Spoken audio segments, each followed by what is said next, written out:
कहानी है। कहते हैं कि पुराने रूस में 3 फकीर बहुत प्रसिद्ध हो गए। वे इतने प्रसिद्ध हो गए कि वहाँ का जो सबसे बड़ा पादरी था उसे उन तीनों फकीरों से बड़ी ईर्ष्या होने लगी, क्योंकि धीरे धीरे लोगों ने चर्च में आना ही बंद कर दिया था। चर्च से लोगों की भीड़ बिल्कुल गायब सी हो गई थी। अब सभी लोगों ने उन 3 फकीरों के पास ही जाना शुरू कर दिया था। वहाँ का प्रधान पादरी सोचता कि ये तीनों कौन हैं जो मेरे रहते संत बन गए, क्योंकि ईसाईयत में एक प्रथा है कि जब तक चर्च किसी इंसान को मान्यता ना दे दे तब तक वो संत नहीं बन सकता। पादरी बड़ा परेशान रहने लगा, क्योंकि लोगों में चर्च की लोकप्रियता दिनों दिन कम होती जा रही थी। लेकिन एक दिन तो हद ही हो गई। पादरी पूरे दिन चर्च में बैठा रहा, लेकिन एक भी व्यक्ति चर्च नहीं आया। पादरी के क्रोध का ठिकाना ना रहा। उसने निश्चय किया कि आज तो उन तीनों फकीरों की खैर नहीं, आज तो मैं उन तीनों को सबक सिखाकर ही रहूँगा। वह अपनी पूरी पादरी वेशभूषा में तैयार हुआ। उसने सोने का ताज पहना, हाथ में प्रधान पादरी का प्रतीक वाला सोने का डंडा लिया और चल पड़ा उन तीनों से मिलने। वे तीनों एक बड़ी सी झील के उस पार रहा करते थे। पादरी एक नाव में बैठकर झील के उस पार पहुंचा। थोड़ा आगे चलने पर उसे एक बड़े से पेड़ के नीचे 3 सीधे साधे से इंसान बैठे हुए दिखाई दिए। वे तीनों पलथी मारकर चुपचाप उस पेड़ के नीचे बैठे हुए थे। पादरी ने उनके पास जाकर कहा, क्या तुम तीनों ही वो प्रसिद्ध संत हो जिनके कारण लोगों ने मेरे चर्च में आना बंद कर दिया है? उन तीनों ने कहा, संत? अरे नहीं नहीं, हम किस बात के संत? हम संत बनने के लायक नहीं हैं। ये तो यहाँ के लोग कहते हैं कि हम तीनों संत हैं। पता नहीं किसने ये झूठी अफवाह फैला दी, जिसे सुनकर लोगों की भीड़ यहाँ आती है। हम तो रोज़ ही इन्हें मना करते हैं कि यहाँ मत आया करो, लेकिन हम जितना मना करते हैं भीड़ उतनी ही बढ़ती जा रही है। हम इस भीड़ से परेशान हो चुके हैं। ये भीड़ भाड़ हमें रुचती नहीं। हम तो एकांत में ही रहना चाहते हैं। अच्छा हुआ आप आ गए, अब आप ही बचाइए हमें इस भीड़ से। यह सुन वह पादरी तो खुशी से फूला न समाया।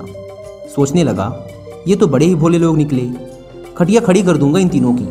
आज तो इन तीनों को लाइन में लगाकर ही जाऊंगा। पादरी ने पूछा, लेकिन तुम तीनों करते क्या हो? उन्होंने कहा, कुछ नहीं, बस इस पेड़ के नीचे बैठकर ईश्वर की प्रार्थना करते हैं। पादरी ने पूछा, बाइबल कहाँ है? उन तीनों ने अपना सिर नीचे झुका लिया। पादरी ने पूछा, क्या हुआ? उन्होंने कहा, अब क्या बताएं आपसे, हम तीनों ही अनपढ़ हैं, हमें पढ़ना नहीं आता।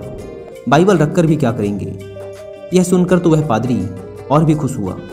सोचने लगा, अनपढ़ हैं फिर भी इतने सारे लोगों को बेवकूफ़ बना रखा है। इनकी तो मैं मटिया मेट कर डालूंगा, पूरे शहर के सामने इनकी बेइज्जती करूंगा। पादरी ने पूछा, फिर तुम लोग प्रार्थना कैसे करते हो? चर्च की प्रार्थना तो तुम्हें याद होगी ना? यह सुन उन तीनों ने फिर से अपना सिर नीचे झुका लिया। पादरी ने पूछा, अब क्या हुआ? तुम लोगों ने फिर से अपना सिर नीचे क्यों झुका लिया? उन्होंने कहा, क्या बताएं, बड़ी लज्जा आ रही है आपसे बताते हुए कि हमें प्रार्थना भी नहीं आती। पादरी ने आश्चर्य से कहा, क्या तुम्हें प्रार्थना भी नहीं आती? उन तीनों ने नाम में अपना सिर हिला दिया। पादरी ने कहा, फिर तुम तीनों प्रार्थना करते कैसे हो? उन्होंने कहा, आपके चर्च की प्रार्थना तो बड़ी लंबी चौड़ी है, हम अनपढ़ गवारों को याद ही ना हो पाई, और फिर गलत पढ़ने का कोई मतलब भी नहीं है। इसलिए बहुत सोचने के बाद, बहुत गणित भिड़ाने के बाद हमने अपनी खुद की एक प्रार्थना बना ली। यह सुन पादरी जोर से चिल्लाया, क्या तुमने अपनी खुद की प्रार्थना बना ली? प्रार्थना तो सर्वमान्य होती है, शास्त्रों में लिखी होती है, हजारों हजारों साल पुरानी होती है। जीसस को तो प्रार्थना खुद परमात्मा ने सिखाई थी, लेकिन तुम लोगों ने अपनी खुद की प्रार्थना बना ली। उन्होंने कहा, हमसे बहुत बड़ी गलती हो गई, हमें माफ़ करें। हम अनपढ़ गंवार इंसान, हमें कुछ नहीं पता। अब आप हमें जो प्रार्थना सिखाएंगे हम वही प्रार्थना आज से करेंगे। हम आपके पैर पड़ते हैं, हमसे बहुत बड़ी गलती हो गई, हमें क्षमा करें और आप हमें अपनी वाली प्रार्थना सिखाएं। लेकिन पादरी के मन में भी जिज्ञासा जागी कि देखूं तो इन्होंने कौन सी प्रार्थना बनाई है। पादरी ने कहा, पहले तुम लोग मुझे अपनी प्रार्थना सुनाओ। उन्होंने कहा, नहीं महाराज, हम अनपढ़ों की प्रार्थना का कोई मतलब नहीं, आप हमें और शर्मिंदा ना करें, आप हमें अपनी वाली प्रार्थना सिखाएं। लेकिन पादरी नहीं माना, इसलिए पादरी के बार बार कहने पर आखिर में वो अपनी प्रार्थना सुनाने के लिए राजी हो गई। उन्होंने कहा, हमने बहुत सोचा, बहुत विचार किया, लेकिन हमें कोई प्रार्थना ना सूझी। फिर हमें याद आया कि ईसाईयत में तो भगवान के 3 रूपों को माना गया है, इसलिए हमने इसी पर अपनी प्रार्थना बना दी। अगर आप हमारी प्रार्थना सुनेंगे तो हम पर हंसेंगे। इसके बाद वे तीनों चुप हो गए। पादरी ने कहा, अरे बताओ, नहीं हंसूंगा मैं। उन्होंने कहा, भगवान के 3 रूप हैं, इसने प्रार्थना बना दी कि हम ही 3 तुम भी 3 हम पर कृपा करो।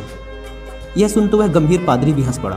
बोला, जिंदगी में बहुत प्रार्थनाएं सुनी, पर ऐसी प्रार्थना कभी ना सुनी। वह मन ही मन सोचने लगा, बड़े बेवकूफ़ लोग हैं, आज तो इनकी अक्ल ठिकाने लगा कर ही जाऊंगा। इन तीनों को मेरे पास चर्च में आना ही पड़ेगा। उन तीनों ने कहा, आप हमारी छोड़िए, अपनी प्रार्थना सिखाइए, हम आज से वही करेंगे। पादरी ने उन्हें चर्च की प्रार्थना सिखानी शुरू की। उन्होंने कहा, एक बार और। पादरी ने फिर सुनाई। उन्होंने कहा, एक बार और। पादरी ने तीसरी बार सुनाई। उन्होंने कहा, एक बार और, कहीं भूल न जाएं। पादरी ने फिर सुनाई। उन्होंने कहा, एक आखिरी बार और। पादरी ने कहा, घबराओ मत, कभी कभी चर्च भी आया करो, धीरे धीरे तुम लोगों की भी जिंदगी सुधरने लगेगी, और अगर रोज आओगे तो यह प्रार्थना भी सीख जाओगे। उन्होंने कहा, जी, जैसी आपकी आज्ञा। पादरी बड़ा खुश हुआ। उसने कहा, तुम लोग डरना मत, चर्च आओ, मैं तुम्हें माफ़ कर दूंगा और लोगों से भी माफ़ करवा दूंगा। उन्होंने कहा, आपका बहुत बहुत धन्यवाद, आप बड़े महान इंसान हैं। पादरी ने सोचा, चलो एक झंझट छूटी, इन मूर्खों को तो लाइन पे ले आया। वह अपनी नाव पर बैठकर वापस जाने लगा। नाव अभी झील के बीचों बीच पहुंची ही थी कि पीछे से कुछ लोगों के चिल्लाने की आवाज़ आई। पादरी और माझी ने पीछे मुड़कर देखा तो उनकी आंखें फटी की फटी रह गई। वे तीनों पादरी को पुकारते हुए झील के पानी पर दौड़ते हुए चले आ रहे थे। वे तीनों पानी पर ऐसे दौड़ रहे थे मानो कोई जमीन पर दौड़ रहा हो। यह देखकर तो पादरी के हाथ से वह सोने का डंडा छूटकर वहीं नाव पर गिर गया। यह चमत्कार तो आज तक केवल जीसस ने ही करके दिखाया था। वे तीनों भागते हुए नाव के किनारे आकर खड़े हो गए और पादरी से कहने लगे, आप वो प्रार्थना हमें एक बार और सुना दें, हम उसे भूल रहे हैं। वो कहता है ऐसे शुरू होती है, ये कहता है ऐसे शुरू होती है, मैं कहता हूँ ऐसे शुरू होती है। हम तीनों में बहस शुरू हो चुकी है। अब हम बहस करें या प्रार्थना करें, इसलिए आप हमें वो प्रार्थना एक बार और सुना दें। पादरी ने तो झुककर उनके पैर ही पकड़ लिए और कहने लगा, अब तक जो भी बताया है, जो कुछ भी कहा है, सब कुछ भूल जाओ। तुम्हारी प्रार्थना जीती और मेरी हारी। तुम्हारी प्रार्थना ही श्रेष्ठ है।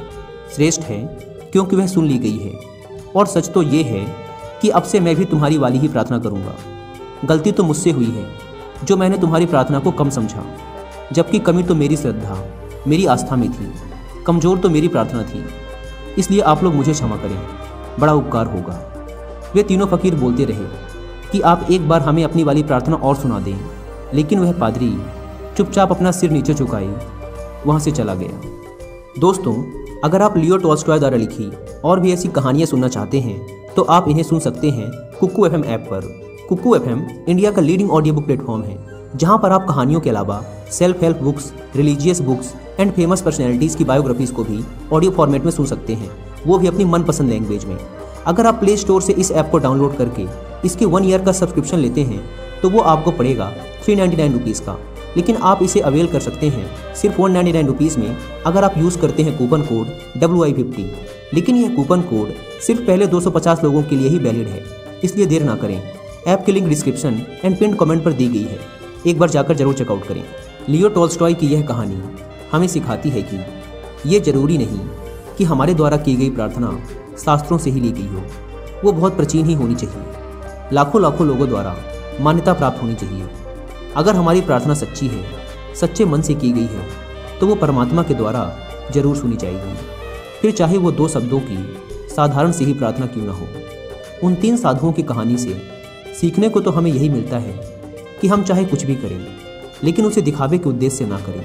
हम जब भी किसी काम को करें तो हमारी पूरी आत्मा उस काम में उतर जानी चाहिए, उस काम के प्रति हमारा पूरा समर्पण होना चाहिए। अगर हम हर काम को इसी तल्लीनता के साथ कर पाए तो हर काम में हमारी सफलता निश्चित है, जैसे कि उन 3 साधुओं के साथ हुआ था। उन्होंने अपनी प्रार्थना को इतने समर्पण भाव के साथ किया था कि प्रार्थना उन्होंने नहीं, उनकी आत्मा ने की थी। फिर उनकी प्रार्थना इतनी सच्ची हो गई कि ईश्वर भी उनकी प्रार्थना को सुने बिना ना रह सका।